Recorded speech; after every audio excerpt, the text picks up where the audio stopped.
Welcome into this Tuesday edition of the Oxford Exxon Podcast. Chase Parham, Neal, McCready, Clark Florida studio this afternoon, a little after 1 o'clock. A few minutes later, getting going. Kermit Davis had his Zoom media conference, whatever you want to call it, at 1 o'clock. So a couple minutes late here with you, but hopefully get some people on the stream. A few of our regulars in here, a few new people as well. And obviously, everybody in podcast form here a little bit later on this Tuesday. From a scheduling standpoint, you're going to get your normal amount of shows this week. This will be the last stream, however, of the week. Neal's going out of town in the morning. Still have a Wednesday podcast. Still have a Thursday podcast, and it will be up in podcast form. So just a little heads up there as we move throughout the middle and end of the week. Ole Miss, Arkansas tomorrow night from Fayetteville.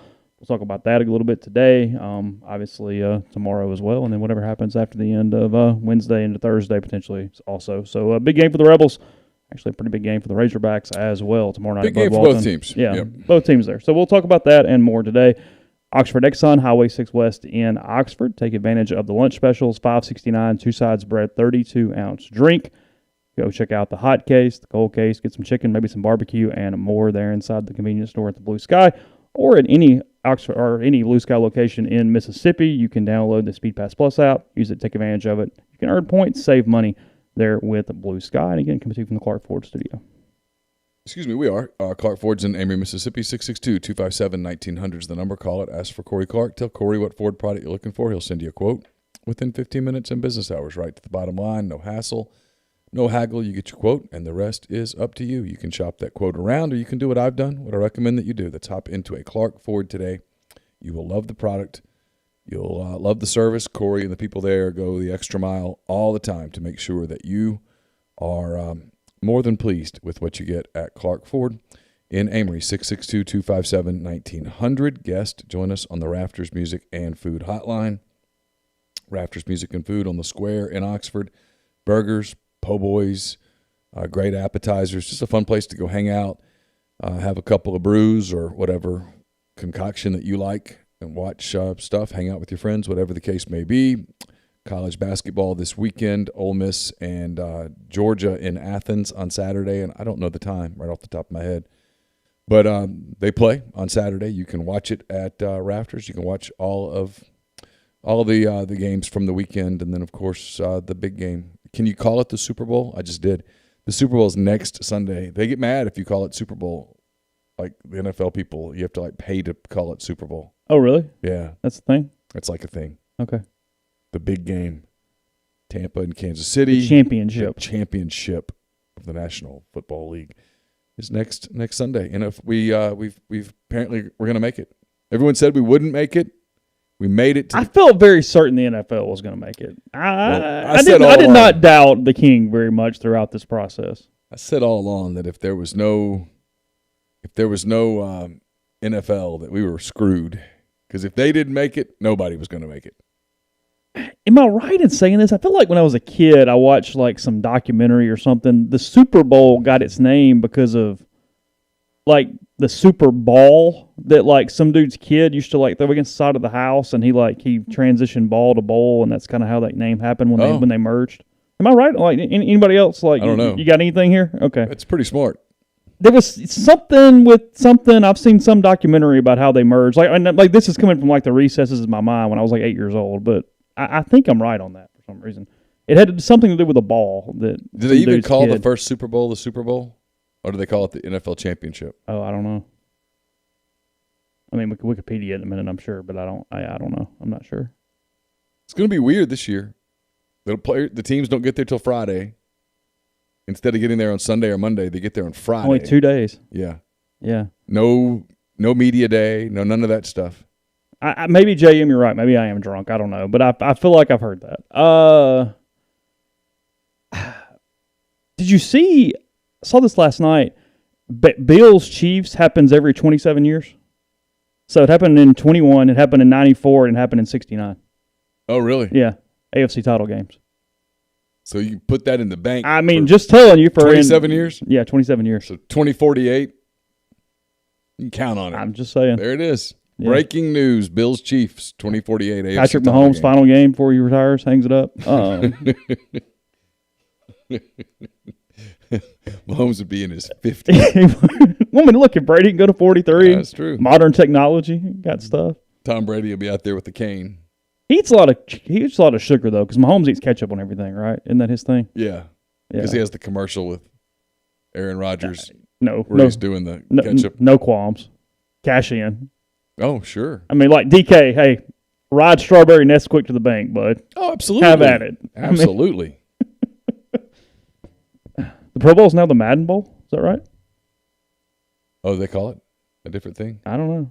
Did you see the tweet with the little girl had to go get tested for COVID, and her imaginary friend is A.J. Brown? No, I haven't seen this. This is really good. A.J. retweeted it. So what happened? So the little girl's like 3, and her imaginary friend is A.J. Brown. Everywhere she goes, A.J. Brown goes with her. Okay. And so she had to go get COVID tested for whatever reason. And she was scared about the Q-tip. Okay. Yeah, sure. Don't blame her. And so she wanted her friend A.J. Brown to get tested first because he's brave. And so the nurse tested imaginary A.J. Oh, and then, well, that was clever. Yeah, okay. it was clever. That was Yeah, good. for sure. Yeah, I did not dream this up. So, a couple different things here. It says, let me find it. So JM's about to owe you an apology. He is. I was right here. It says, finally, it was Rozell's idea to call the game the AFL NFL World Championship game. He was not in marketing.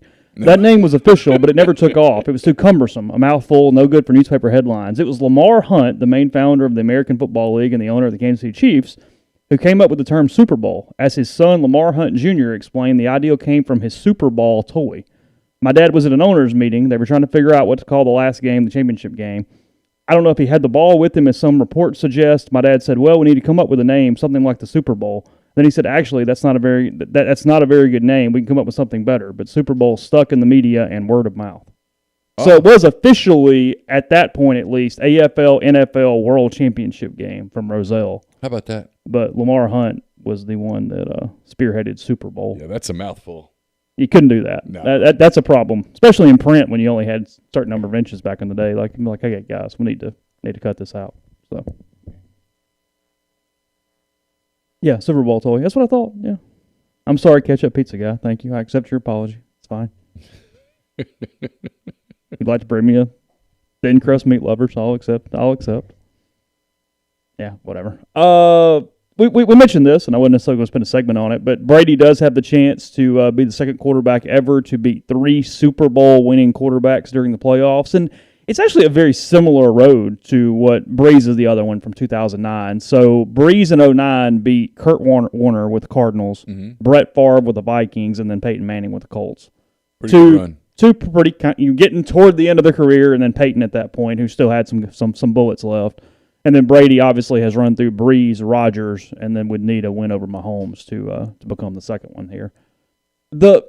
I think Brady's path is more impressive just because Favre was at the very end, Warner was at the very end, and Peyton was still end of prime probably, but Mahomes, I think, throws it where if he were to win, it's a more impressive road for Brady. I think I will go there at least. So. Grinding the thread. I did not know this.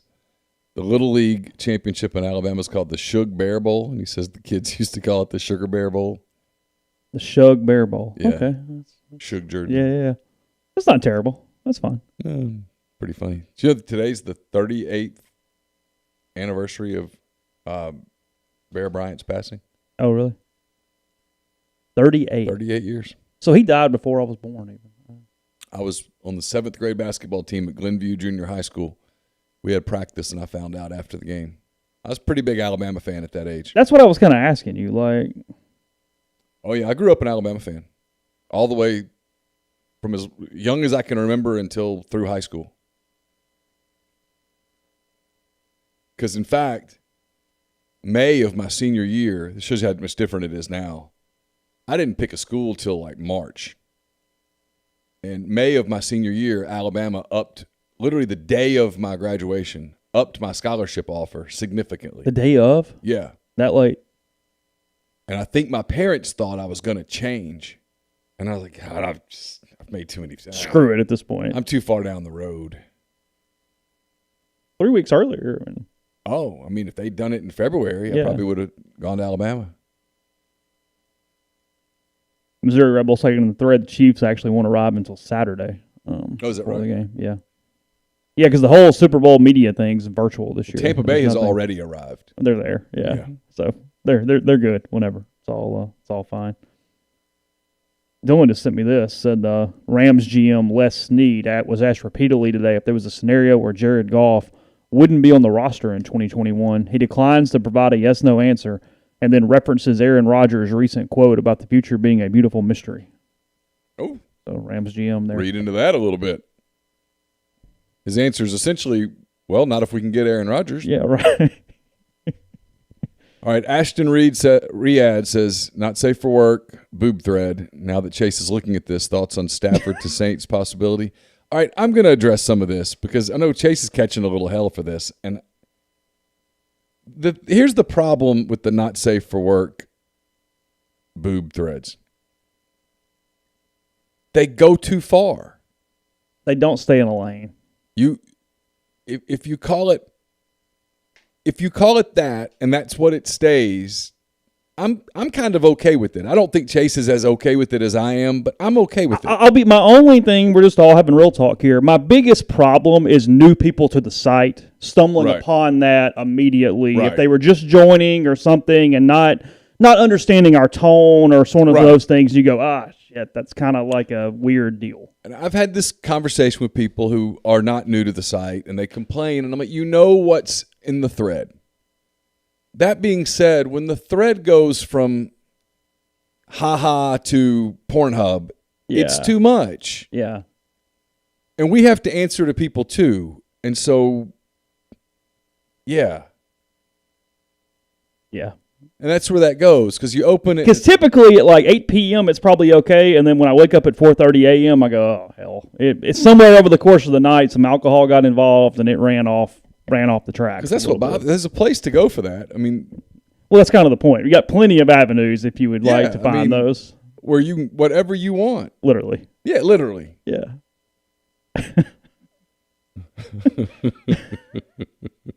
So, So it just,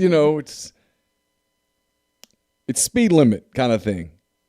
We're telling you, hey, it's okay tonight if you want to go 81 and a 70. Mm-hmm.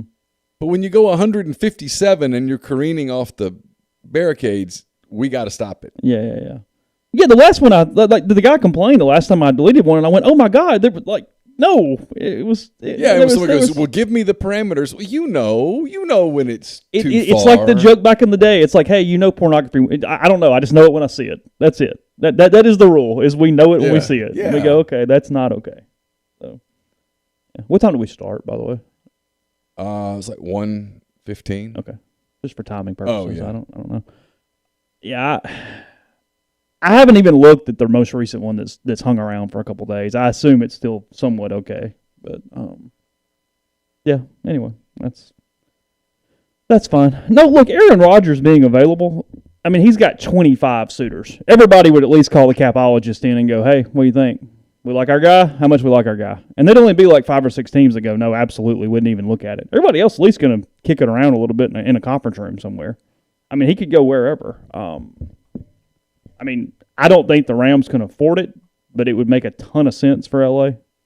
Put them right back in the thick of being maybe the perennial favorite for a couple years from an NFC standpoint, certainly. If you're just trying to win, I mean, LA, New Orleans, San Francisco with him, whole different ball game, because I think the 49ers are pretty good next year anyway.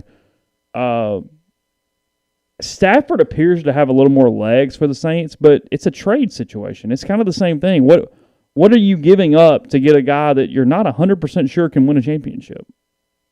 I don't know. I mean, that's the deal there. The Lions aren't going to give him away for free.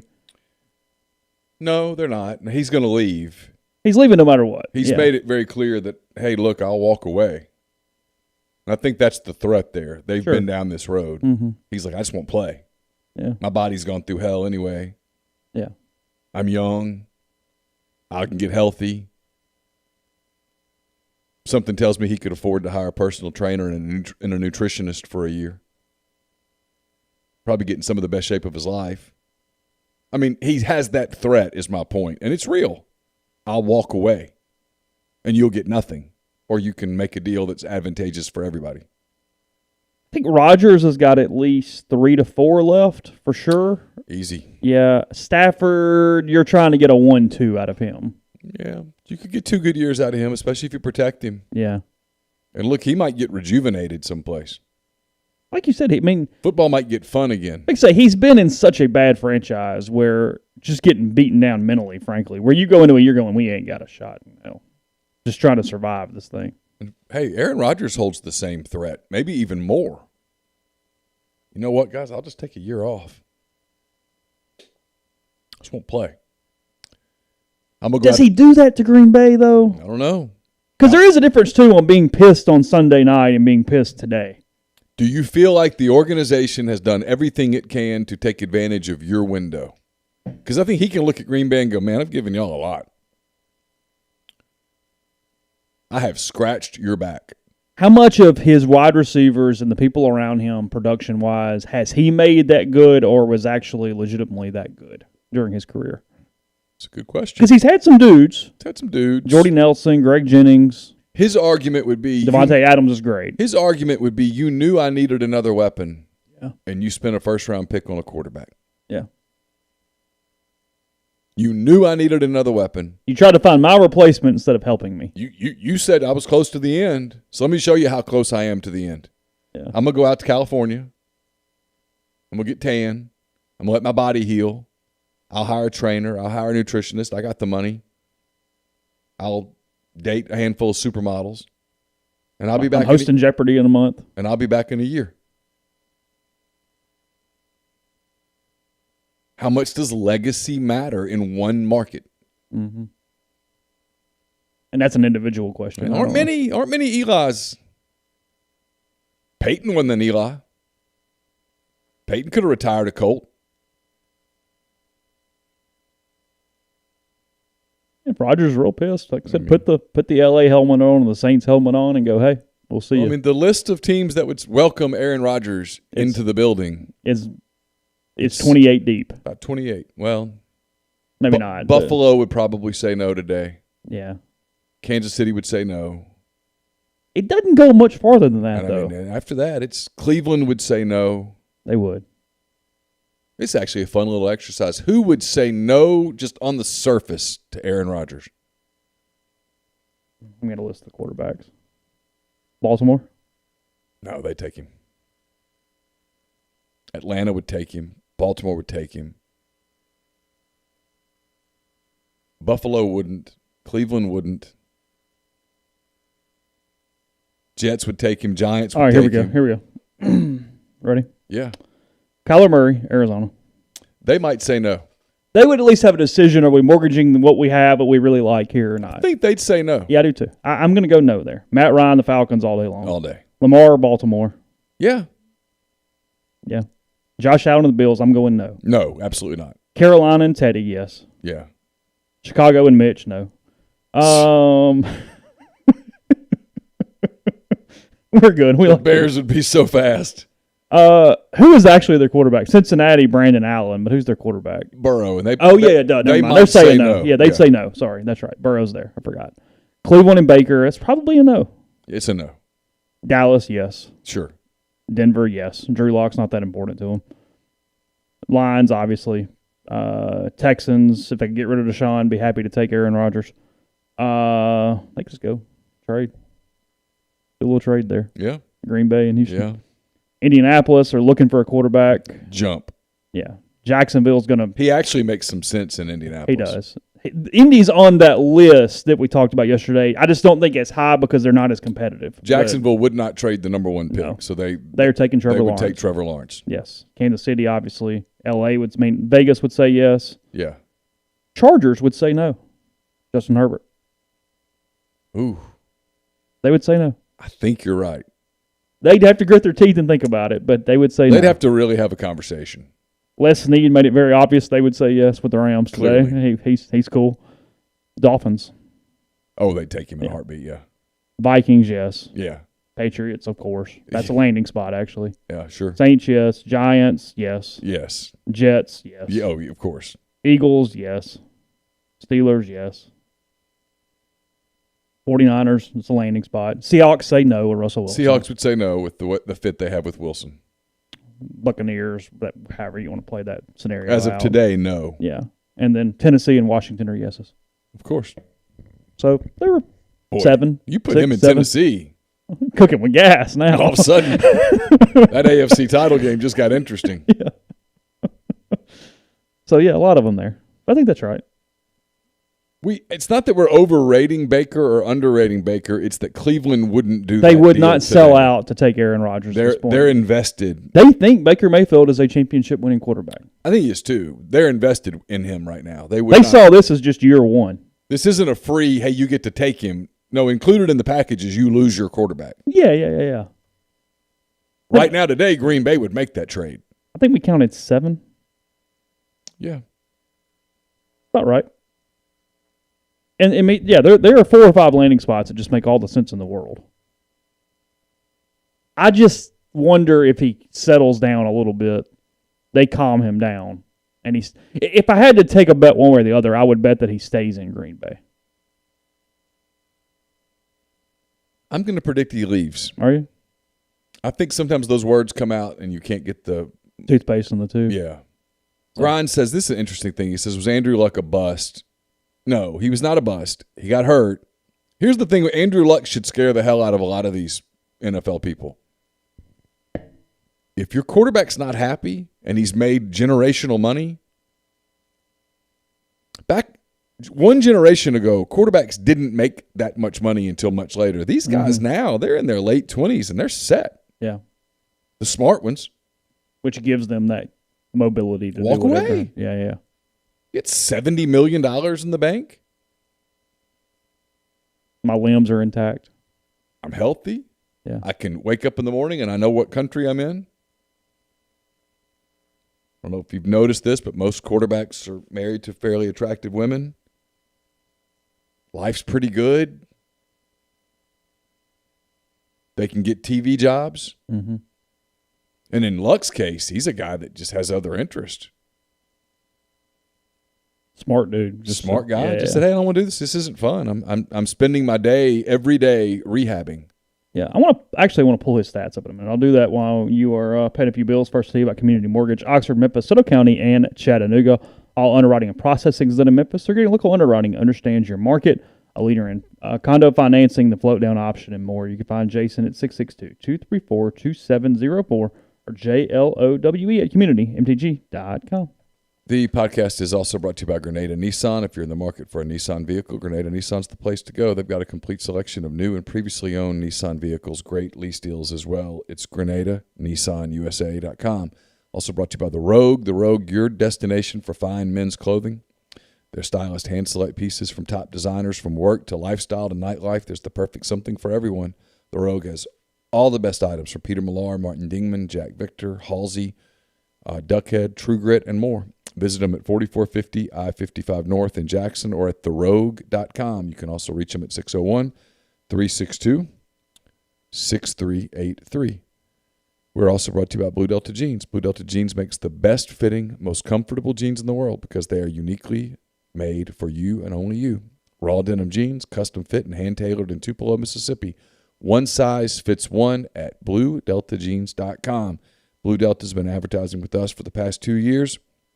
We've always directed you to DM them to set up a time to get measured. So now whether you're coming to Oxford or not, you can visit BlueDeltaJeans.com to get measured by their new virtual tailor and design your own jeans. They're the most comfortable jeans I've ever worn.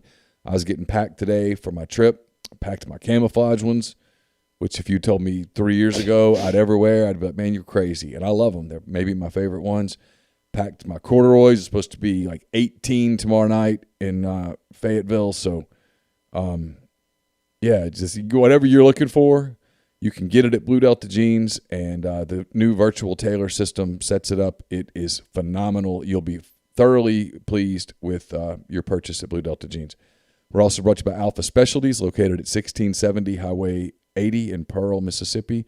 It's your trailer-specific professional. If you want to haul it, they can call it. Alpha is the premium trailer dealership in Mississippi. They've got Load Trail. It's the premium brand trailer, highest quality utility equipment dump and gooseneck trailer being built today. They also have Hallmark Cargo Trailers, one of the most quality cargo trailers on the market, perfect for hauling goods to markets and shows, ATVs to deer camps, hauling race cars, and more. They can even work with third parties to have game day trailers and concession trailers built for you. For podcast listeners, Alpha has spare tires and wheels starting at just $100. Alpha has a full selection of trailer parts and accessories, hitches, winches, straps, and more. They also do all types of truck accessories, and you can get 10% off a yearly trailer service and inspection at Alpha's full-service shop. They can repair all types of trailers, so give them a call, 601-932-9798, or check them out at alphaofms.com. Podcast is brought to you by NE Spark. That's Northeast Spark, SPARC, service people across rural communities. 2-package, you got the Ignite, that's 100 Mbps, or 1 gig called the Blaze. Either way, your hometown team bringing you world-class broadband that powers this here podcast in the Clark Ford studio. NESPRC.com or 662-238-3159. They also have phone service available, parental controls, network security, wireless mesh extenders, and more. I know they're kind of getting spread more throughout the area right now, so give them a call because if you're in your area, it is by far the best way to go for internet. So again, www.nespark, that's with a C.com, 662-238-3159. Yeah, Andrew Luck, he wasn't the next Peyton Manning, as they said, but really good every year that he wasn't hurt. I mean, You look at it here, and he quit right in the middle of his prime, so you don't know kind of what would have happened. They still could have put more guys around him. I mean, he never had a wonderful team there in Indianapolis, but he got to an AFC title game. He got steamrolled by New England when he got to the game, but he got there. He was 4-4 in the playoffs, and he started 86 games. He was there in 12 through 18.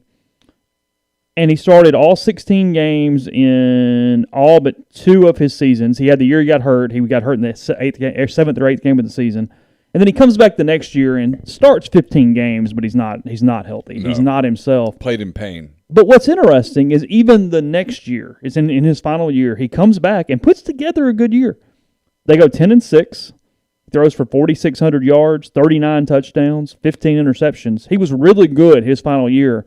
But I think that injury got in his head, and he went, "Nope, that's it. We're getting out of here." Well, something else happened too. He was miserable, and one of his best friends is Jacoby Brissett, who took over when he got hurt.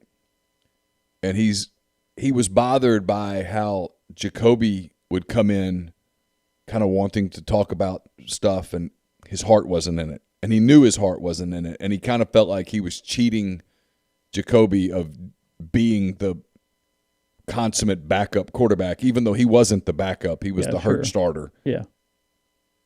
And I think he didn't feel right about, hey, the way that I feel about football today, starting this season as the starter, him having to sit, him wanting to play.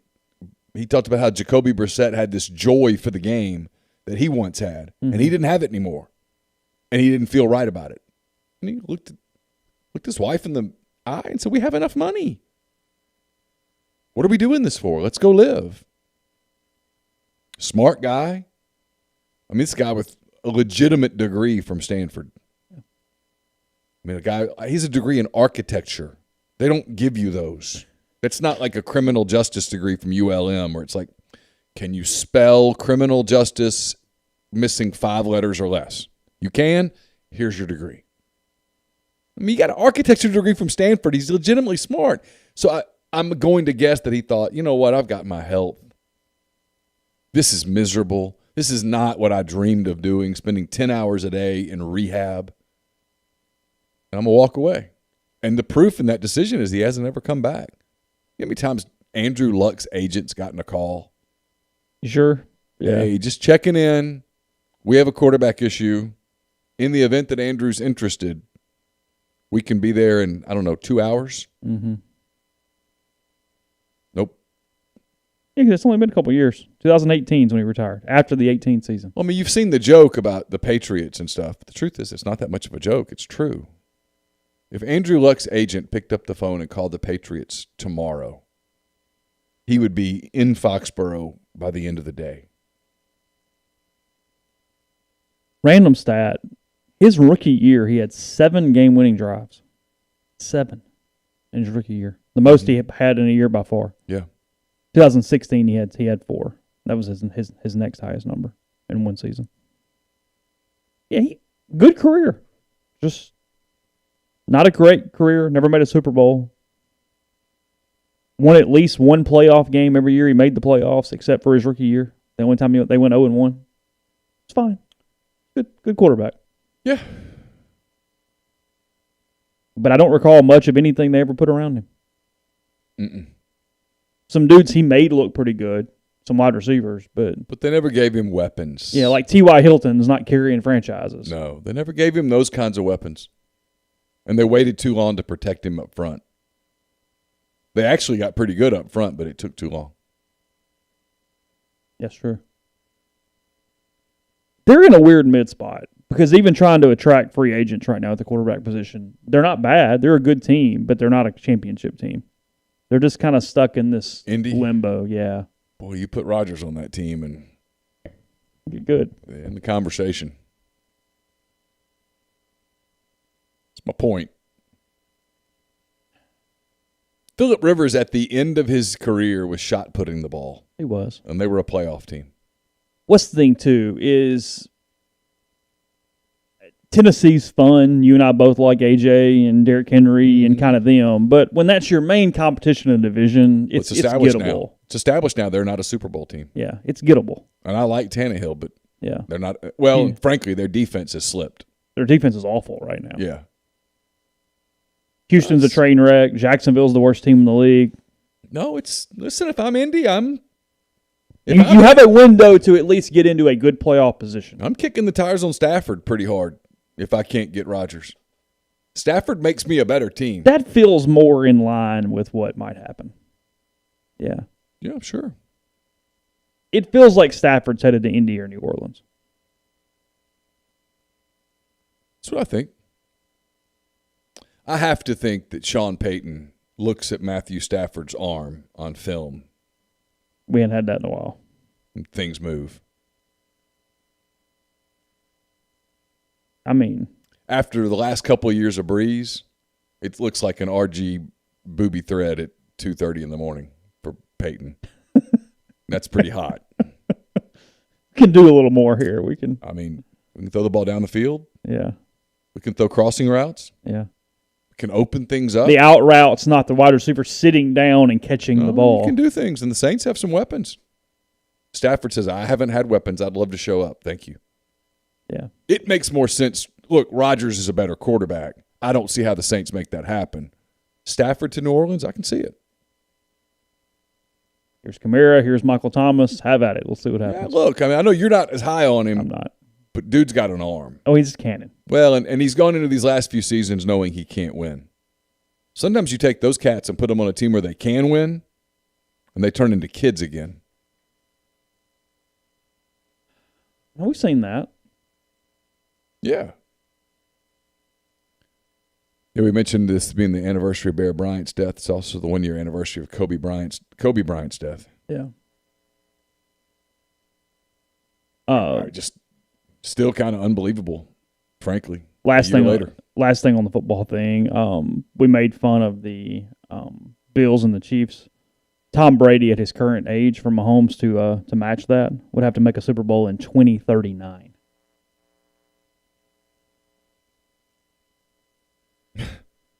I mean, okay, sure.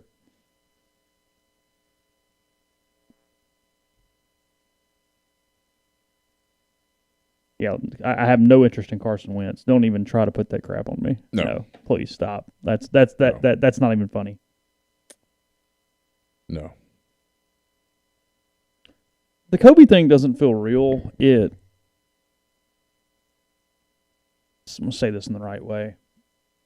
It would feel so much more real had we hadn't had the pandemic immediately after, where we just lost this consciousness of everything public, of current event. Yeah, frankly, it feels a lot longer than 1 year away. Yeah, we've been dealing with so many other things that I have huge visuals of that day. I mean, I remember, I think I might have even stumbled it across on TV before I saw it on the internet. I feel like I was just flipping through CNN and places or ESPN or wherever, and it popped up, and then you see Twitter, and you're like, that's fake, right? And then it's not fake. And then the golf tournament was so weird because they couldn't figure out what to do and what to say and how to handle it.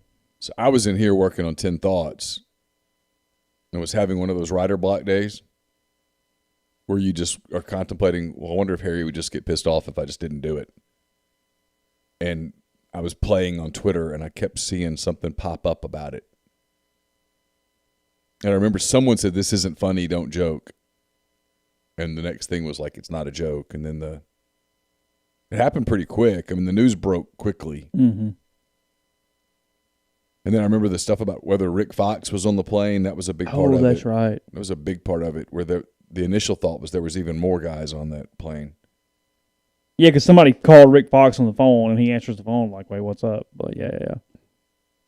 Yeah, well, and I mean, there was the talk whether his whole family was on that plane. I mean, he was such a unique individual that was a weird, like you said, the pandemic happened so quickly after that the shift focused. That was a real journalism challenging time too, because people pulled out the stuff about the rape charge in Colorado and started diving into that. What to do? What's the legacy? Yeah, yeah. He was like anybody else. I mean, he had skeletons in his closet. He had flaws. The difference with him was as he got older and sort of found his way, he was not going to be one of those athletes that past his prime is kind of a disaster or a shell of himself or whatever. I think Kobe was destined to do even bigger things post-basketball career than he did as a player. And then staying inside the game. And I mean this in a very vacuum because obviously family and lives and whatnot, but one of the biggest victims of his death was women's basketball. Sure. What was about to happen from a women's basketball. Not just his daughter, but him. The way he was so publicly and primarily involved in the women's game. Well, I read an interview with Nancy Lieberman the other day. I grew up in Ruston at a time when Louisiana Tech was emerging as a big national power in women's basketball, and I can remember Nancy Lieberman in Old Dominion coming to Ruston to play, and it was a big damn deal. I went to the game. It was a sellout. Yeah.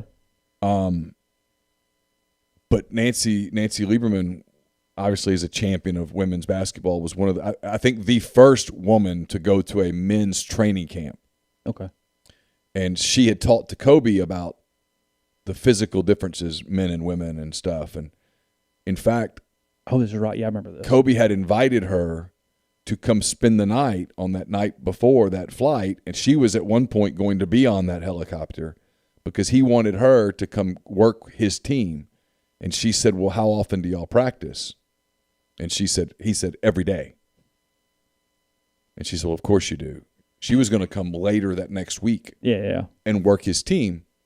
And she said the difference between Kobe and a lot of other players who would talk to her, she's like, a lot of NBA people would be respectful to her because she was one of the great women's players of all time. Certainly pre-Cheryl Miller. I mean, Cheryl Miller is the greatest, in my opinion, until maybe the new ones. But sure. But before Cheryl Miller, it was probably Lieberman. She said, whatever. She said, Kobe listened. She said, Kobe was smart enough to know that, yes, I'm a more gifted athlete because I'm a male, but you were an absolute dog in your sport, and sure. I know you have a work ethic and stuff, and I'm going to learn things from you. How did you get so? She said he was dialed in. He was listening. And they formed a relationship. She was talking about how he was going to be a champion for the women's game that, frankly, they needed a male champion to make it, quote, mainstream as much as possible. And Kobe was the perfect. Sure, of course. Perfect. Well, and Gigi would have been had she. I mean, who knows what would have happened with her. But looked incredibly talented, obviously. With her development and whatnot. But, she was going to be at she was minimum. Obsessed with UConn. She was going to be a college player at minimum. She was going to make those games more made for television. 100%. I mean, I'm being honest here. Would I normally watch a UConn women's basketball game? No. If you had told me, hey, that's Kobe Bryant's daughter wearing number 8 or whatever, would you watch that? Yeah, I'll turn that on. Yeah. Well, yeah, because, I mean, in the last couple of years, I forget her name, the player from Oregon that was fantastic, by far the best player in the country. But, yeah, you're probably not appointment viewing it. I mean, it wasn't Kobe's daughter. Yeah, well, I mean, to the point, it's been a year, and I don't watch women's basketball. It doesn't resonate on our site. Mm-hmm. We've covered some games. We had Archie go cover games for the better part of a season. We looked at the analytics. Y'all didn't read it, and you didn't look at the videos. Yeah. Does that change if UConn had come to Oxford to play at the Pavilion and Gigi Bryant's on the floor and Kobe's in the stands? I'm going. Yeah, I'm more interested. There's the difference. I mean, it was, for that sport, it's a catastrophic loss that can't be replaced. Because he probably follows her around every game and just. Well, who knows? He might have invested in the WNBA. He might have become an owner. I don't know what would have happened. He ends up owning the LA Sparks or something. And whatever. Yeah. Who knows? I mean, and then there's just the family loss that's just. Yeah. Completely different conversation. Yeah. Just tragic. Here was a guy that I think kind of figured it out a little bit later in his life. And he was a competitive son of a bitch. I mean, I don't know if you saw it. Jeff Passan wrote a story, I guess, for ESPN. Is he with ESPN or The Athletic now? He was with Yahoo. I don't know who he's with now. Maybe he's with Yahoo. I don't know. So Passan wrote a story about one of the people that was on that plane, on that helicopter, was Altobelli, the junior college baseball coach. Yeah, that's correct. And so Altobelli sent Kobe a text and said, "Hey, would you speak to my team before a game?" Sure. And Kobe was like, "Yeah." And so somehow Altobelli asked, "What would you say?" And Kobe sends him this text. And it's expletive laced. Oh, really? But it is full of exactly the way he approached basketball. Just every damn game is me going to get you. Yeah. Every game. Every game could be your last, so play it that way. We can have the greatest talk. I don't know that we can ever have the most competitive, because by God, he might just be the most competitive. At least combined with the talent. I mean, he's so... Because it's different than Jordan. But he's very similar to Jordan. Yeah.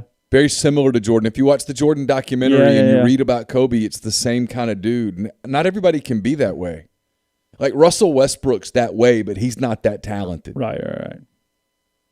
But he finds that chip and that thing and that just motor. Goes. Yeah. I mean, there's a list of guys that you're like, man, if that guy could have ever just wanted it the way, look out. Tom Brady. I mean, listen, football better be thankful to God that Tom Brady's no more physically talented than he is, because he might have won 20 championships in 20 years because he's competitive as hell. Yeah. He wants – look at those videos that he does with Gronkowski after they win. It's taunting. It is taunting. There's an edge to it. More than an edge. It's a razor. Yeah. It's a – that's his way of, you doubted me. Mm-hmm. You doubted me. You doubted me. Yeah. Here we are. Yeah, I can be a nice guy and I can play with Drew Brees' kids after I end his career. But a week later, you doubted me. What was he thinking about on that tarmac? He was not thinking about, hey, it's cold.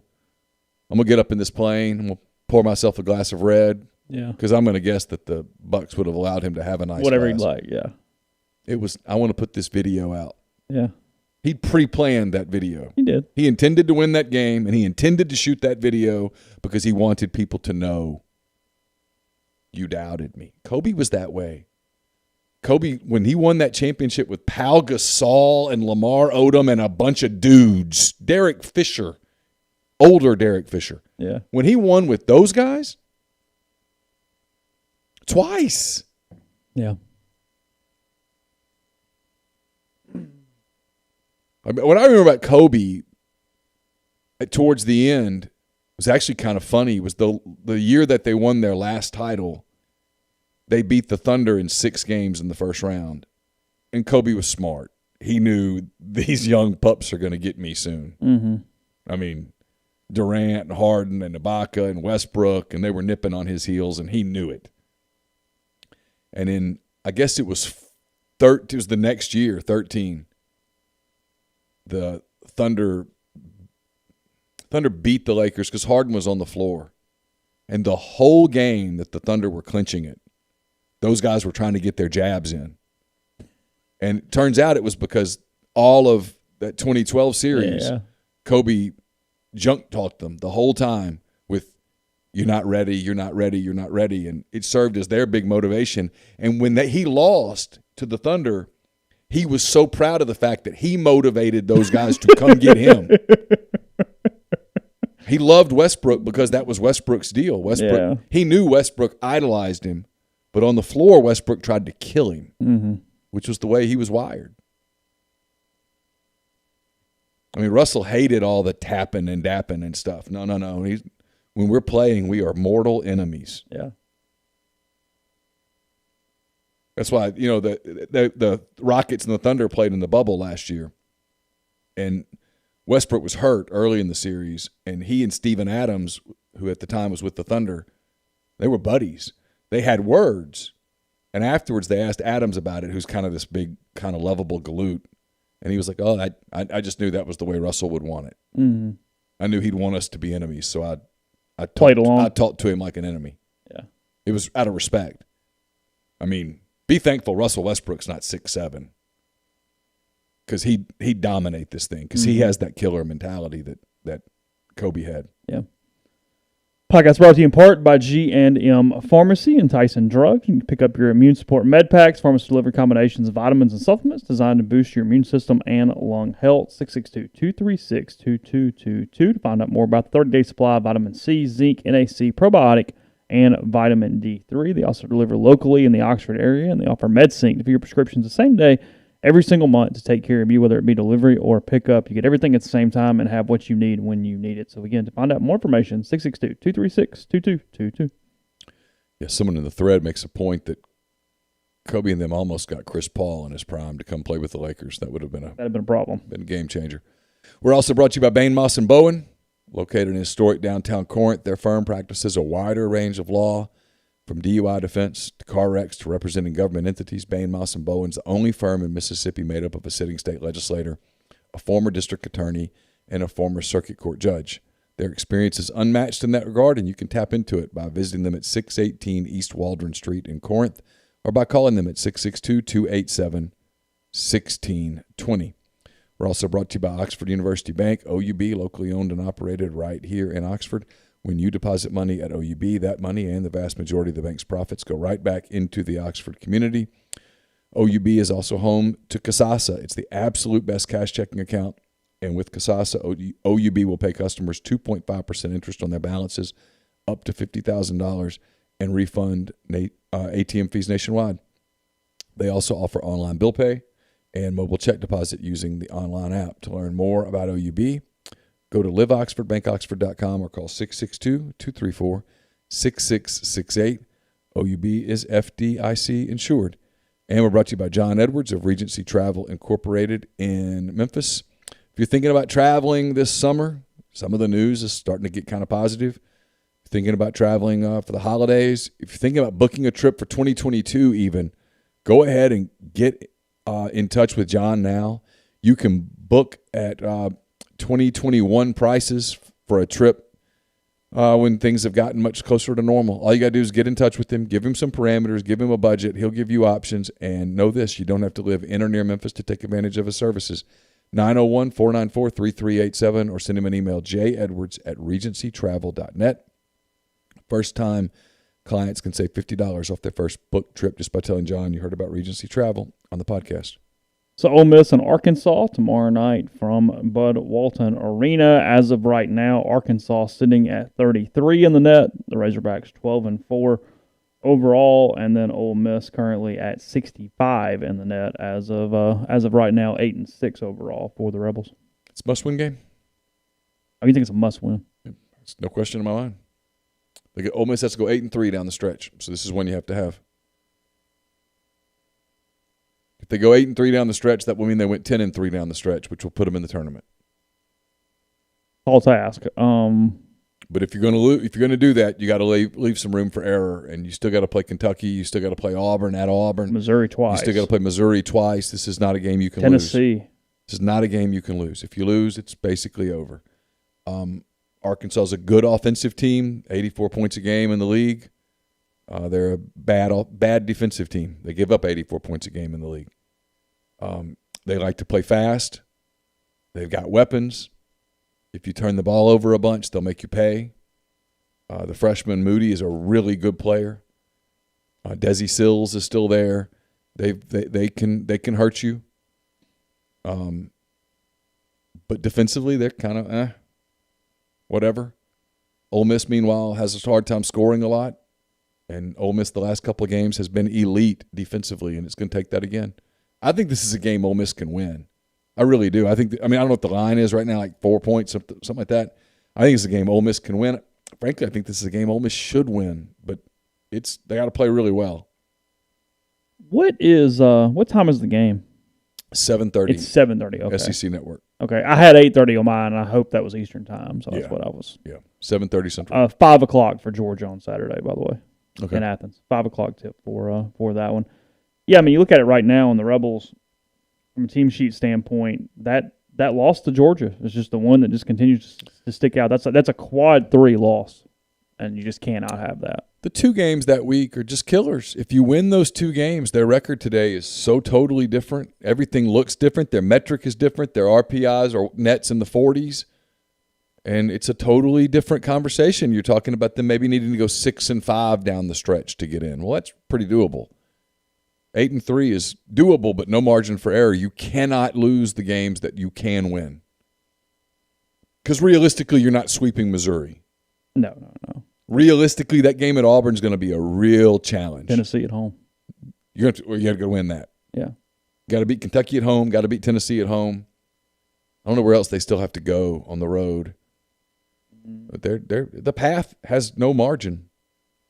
Ole Miss's remaining games: at Arkansas, at Georgia, Tennessee at home, at Auburn, Missouri, at Carolina, State at home, at Missouri, at Vanderbilt, Kentucky at home. It's doable. It's not a terrible schedule. It's not terrible. You got to win in South Carolina. The Missouri games are the dogs. You got to win the one at home.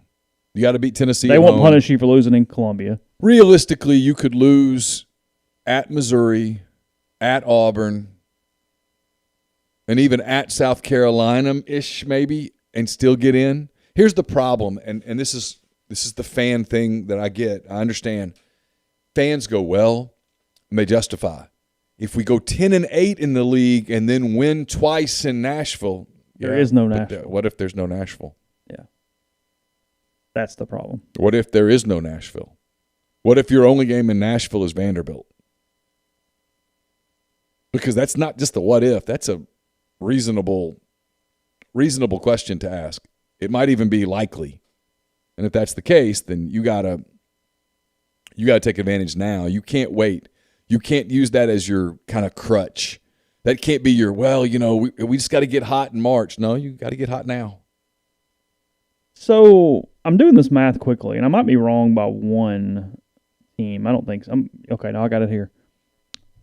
We made the jokes a couple years ago about how Andy would like to have had the net as a ranking tool throughout his tenure here, because the Power 5 program's taking advantage of the net. So I'm doing quick math. In the SEC right now, 11 of the 14 teams have better net than they do RPI. And the 3 that are different, it's all similar, and they would be tournament teams anyway. It's just different kind of on how the metrics are. If you're the bubble team in a Power 5, your net is clearly better than your RPI for whatever reason. What's UAB's net? I'll look it up in a second. I don't know. Your point's exactly right. Ole Miss's net, Ole Miss's RPI, 133. Oh, yeah. In a normal year, in an Andy Kennedy year, we're not even having this conversation. Like Auburn. It's over. Auburn, net 64, RPI 93. Florida, net 25, RPI 31. Georgia, net 101, RPI 132. State, 92 net, 126 RPI. Arkansas, great example of what we're talking about. Net 33, RPI 51. That's in and out. That's the difference. As of today, Arkansas's in. Not even a question. Oh, yeah, Arkansas's in. Tennessee, net 12, RPI 40. Yeah. You're a 3 seed versus bubble whatever. A bubble team. Now, Missouri's the only one getting really harmed by it. Their net's 23, their RPI would be 3. Because their schedule. Yeah. Yeah. It's fascinating. Kentucky, net of 80, RPI 107. I hate this topic, so I don't want to get beat up. I don't know why. I get beat up a lot, so why not get beat up again? AK would still be the coach at Ole Miss had they gone to the net. He would. He'd be in year 17 or whatever it would be. I mean, I'm not saying that's good or bad, right or wrong. I'm just saying. UAB's 11-2. Their net is 68. 68. RPI is 89. They have to win their league. Yeah. And they were going to. This is why Ole Miss has a shot, man. You get to 11-7 in the league, and your net's going to be in the 40s. Yeah, because UAB plays nothing. No, they don't play anybody. They don't. They've got Middle, UTEP, La Tech, Old Dominion, and UTSA all twice. Nothing. Yeah. Well, they're playing a let's do this to get the games in schedule. Yeah. Get the 1 seed and play a tournament, I guess. Well, frankly, what they would do, they would just take the 1 seed in the regular season. So actually, this does matter for UAB. Yeah. Oh yeah. More than ever, it's hey, we need to win this bad boy. His teams are good. They have the challenge though. You have to play a team twice in a weekend. And it's already popped him once. They blew out Charlotte and then lost to him the next day. Yeah. Handled Rice both times. Both are. I still can't. I actually watched that first UAB Charlotte game, and I can't believe they turned around and lost the next day because they beat the dog out of them the first game. Yeah. He was wearing the camo. Yeah. Wasn't he? Yeah. That's right. Yeah. Western Kentucky's needs to get a little help. Stansbury with his little engines that could. 78 right now in the net. State should have kept him, right? Probably had no choice. They had no choice. They had to clean up the program. Hire Rick Ray. See how that goes. Although, if Rick Stansbury were to say, "Hey, wait a minute, Will Wade's of LSU," I would have to say, "Point seated, sir." Mark Gottfried goes, "What I did at Alabama wasn't such a big deal." Good point. Oh, today he would be it wouldn't even be I guess. He didn't do half of this. Oh, I keep waiting for the coach to have a bad day and pull a Will Wade tirade. Frankly, the coaches are benefiting because he has to be hated in the league, right? Oh, he is. He is. The coaches are benefiting from the games, the post stuff being on Zoom. Because there's no way, the way that press conferences are done, you really can't barrage a coach. You can't still go at him. And then when it's over, it's over. It's not like the old days where it's over and you follow into the hall. Yeah. And if the coach knows you well enough, you're like, hey, fill in the blank. I know you didn't want to say something there, but I got to ask you about. And maybe. And there's there's the match. Yeah. And they start going, and then it keeps going, and then it just they get a little pissed off, and they're already pissed off. Yeah. And it just comes out. And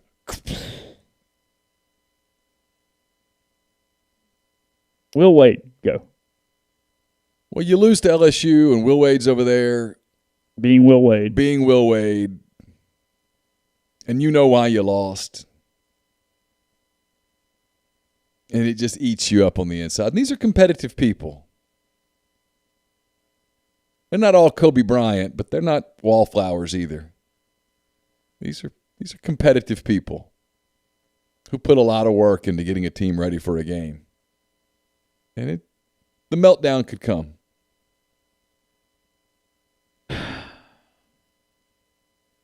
And there are a few coaches in the league that would be happy to. Well, there's a few that I can think of who would unload. Have their piece. Yeah. I suspect including the one here. Yeah, that's kind of what I was. He's on the list. I mean, I keep waiting for a Rick Barnes to say a few words. Mike White.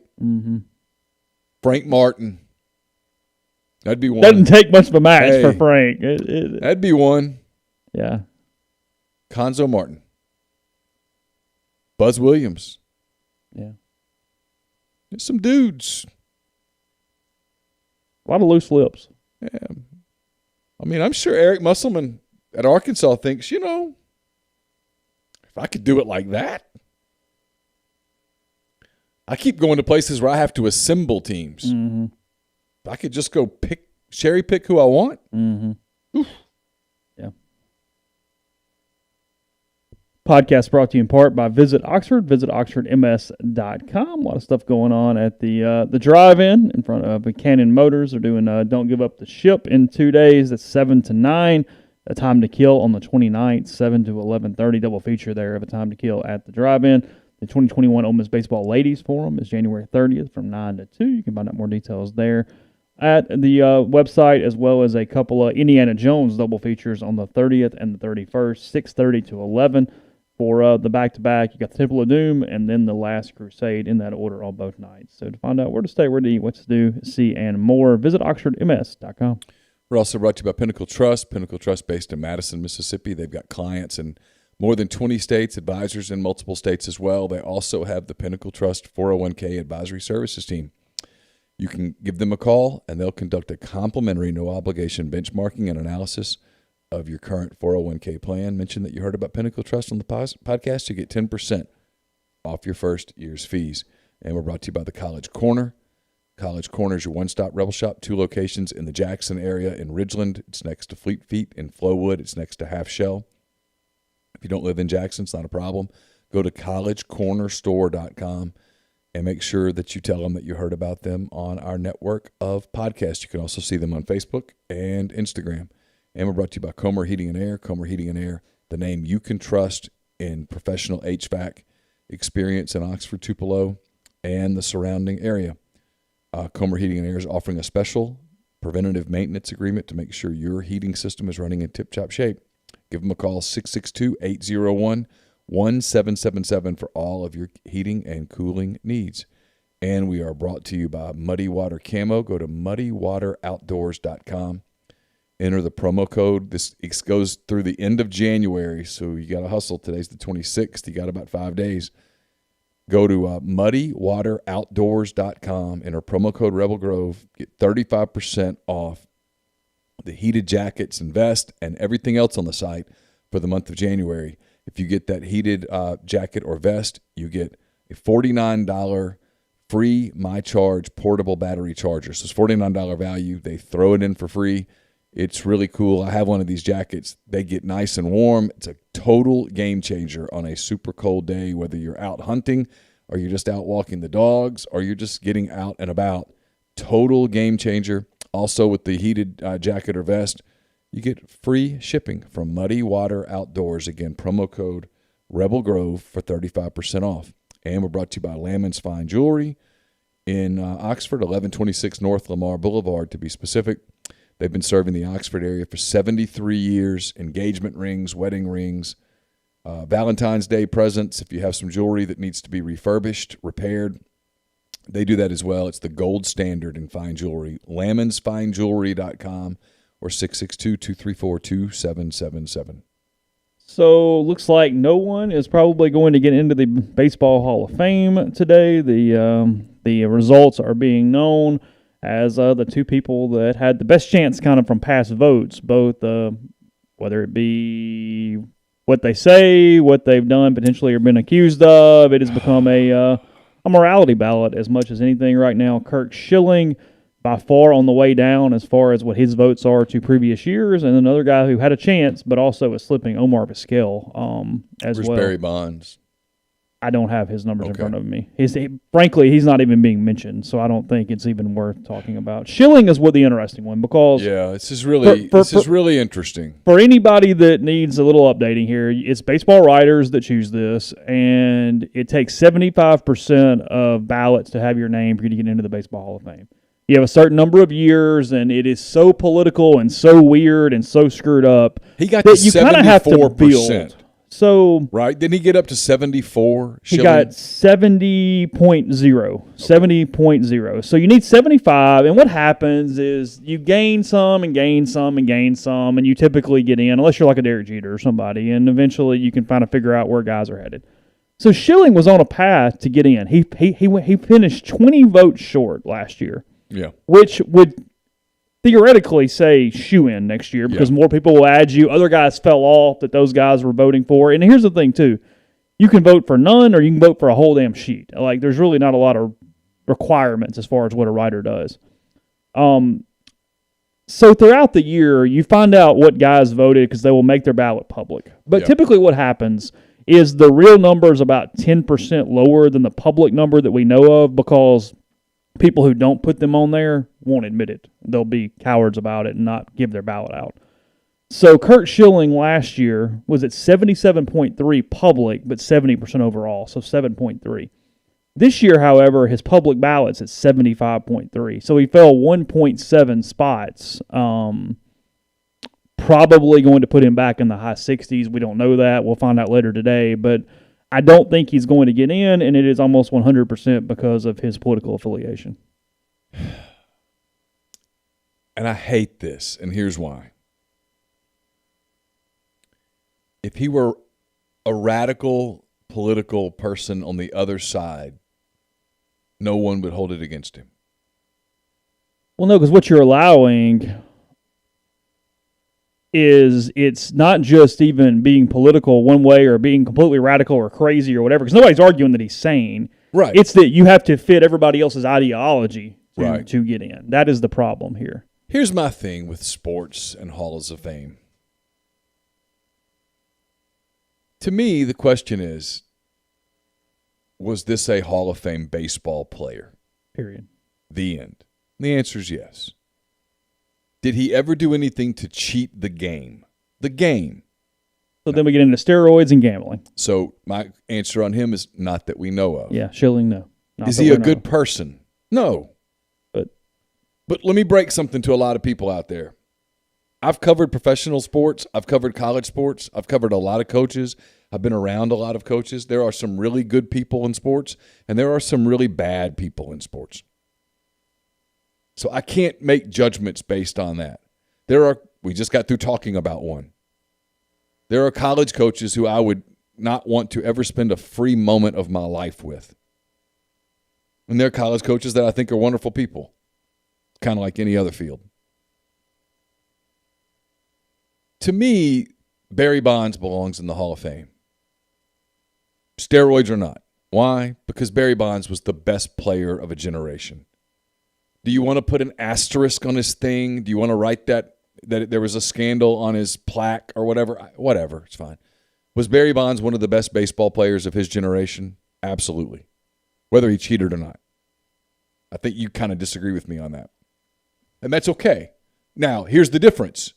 Because when I look at – let me finish. Yeah. If I look at Sammy Sosa, I go, he's not a Hall of Famer. And you say, why? And I say, because before he started cheating, he wasn't one of the best players. That's my thing. I'm not overly against it. I've just got to be 100% certain that he would have gotten in without it. Right. And Bonds was a 40-40 guy prior to his – To me, Bonds is a certainty. Yeah, I would vote for Bonds. I would not vote for Palmeiro. Same reason I wouldn't vote for Sosa. But see, I'm different on you the other way. I'd vote for Pete Rose. I would vote for Pete Rose. Well, if we're going to do this deal, then I don't even have a problem with Pete Rose anymore. Was Pete Rose one of the best players? Yeah. He paid the price. His all-time leading hits, 4,256. How hard it is to get 4,256 hits? To hit a ball that many times? Yeah. But you can't then turn around and go, well, I don't like Schilling's politics, and I think Schilling was a big Trump supporter, and I think Schilling was a guy that had a lot of language on the internet that could be viewed as incendiary and could be viewed as called for lynching journalists, as supporting an insurrection. And no one's saying is Kurt Schilling a good guy. That's not for argument anymore. But was he one of the best pitchers of a generation? He was. Mm-hmm. He was. And so if we're going to do that, where does it stop? Where's the slope? Where does it end? So if you are a baseball player who is, hey, Tom Brady's conservative, can you no longer be a conservative? I mean, Drew Brees just went through a deal. He went through hell and buckled on it, and a lot of people are angry at him for buckling. But had he not buckled, what would this year have been like? I don't know. Mm-hmm. Are you not allowed to have a political view? And Brees will be a first ballot Hall of Famer, but yeah. Yeah. But you understand my Yeah, point. 100%. Yeah. I mean, moving forward, can you not ever have an opinion? Do you have to go off into where does that stop? And it's going even beyond political. I mean, Omar Vizquel was accused of domestic violence in December.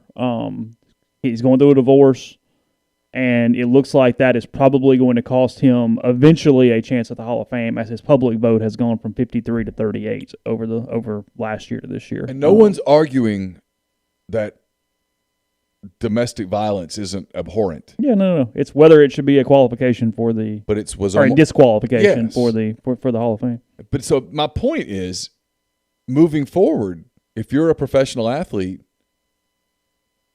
at the end of your career, should you just go hide? I mean, are you not allowed to have a viewpoint? Mm-hmm. And again, Schilling's extreme. But right now, people are getting banned for views that are not extreme. Yeah. People are getting thrown off Twitter for pretty mainstream views. And then guys who will continue to probably pick up juice and get in, barring something like this coming out we're not aware of. Scott Rowland probably going to get in. He sits at 66.4% on public ballots right now. He got plenty of time. His record's among third basemen. He should be. He has the ninth highest WAR of all time amongst third basemen. Yeah. A lot of people go, "Hey, he doesn't feel like one," and I get it, but the numbers are what the numbers are. Would have no problem voting for him. I thought he was a Hall of Fame player. And then the three that probably have a chance as time goes on, Todd Helton has gone from 29 to 54% on his ballots publicly. Mm-hmm. Billy Wagner has gone from 31 to 50, at least giving him a possibility as time goes on. There was a period where he was the best closer in the game. And then who I believe will absolutely get in, even though he's behind both those guys on public ballots right now, Andrew Jones has gone from 19 to 42 really on public ballots. And Andrew Jones. Where's Jeff Kent? I don't have that in front of me. Okay. Jones, however, though, here's a little stat for you. Since let me find it right here. Since baseball references defensive metrics have Jones saving 230 runs in his career, the most of any center fielder since 1953. Number two, wow. Willie Mays. Wow.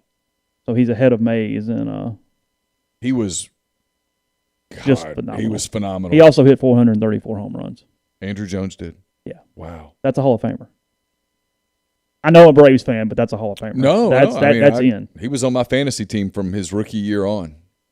Yeah, he has a career WAR that's low for a Hall of Famer, but when you look at some of the other numbers and defensively, he had some injuries late, right? That kind of broke his body down. Yeah. Yeah, that's what it said. He had a huge decline after turning 30, which left a disappointing taste to his career. So, those are kind of what. Let's see. It's such an. Here's Jeff Kent real quick. He had 27.5 last year. He's probably not a Hall of Famer, but he had one hell of a career. I mean, if you did a Hall of the Very Good, Jeff Kent's in it big time. Yeah. There was a period there where nobody wanted to face him. And Kent's career WAR is 55.4, which is not that much below Helton or Jones. However, he's not going to get in, I don't think. So, yeah. Here's Grind has one of the best questions.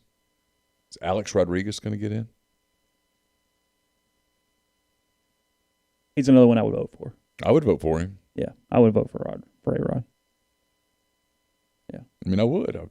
He was a great player. He had a scandal. Yeah, but I would vote for him. But if every player getting in a scandal counts them out. Right now, that's where we're trending. So it's kind of weird. And again, don't get me wrong. I'm not advocating for Curt Schilling or his extremism. I'm just saying. I know. It's a precedent-setting thing. Yeah, it's a problem. The precedent is not a good one. Yeah. Because what happens if the table's ever turned? And I don't like the Colin Kaepernick comparison. That's a different thing. It's not the media that's keeping Colin Kaepernick out of football. No. It's owners. This is media that's making this. The owners who have to employ Colin Kaepernick or who kept him out of football. Glavin's in the Hall of Fame. He's been in for like 5 years. Oh, yeah. Somebody's asking. Oh, God, yeah. Not even. Yeah. That's done. He was an absolute Hall of Famer. Yeah. All right. You guys will get a couple more podcasts this week. Again, the last streaming podcast of the week, but we'll fulfill what we normally do for you guys. Obviously, no hand raise guys on Thursday night, but again, more podcasts coming. So just check the feed. We'll throw it out on social media and all the places we do that. Appreciate the stream and the conversation today, and we'll talk to you next week. But you will get a podcast tomorrow.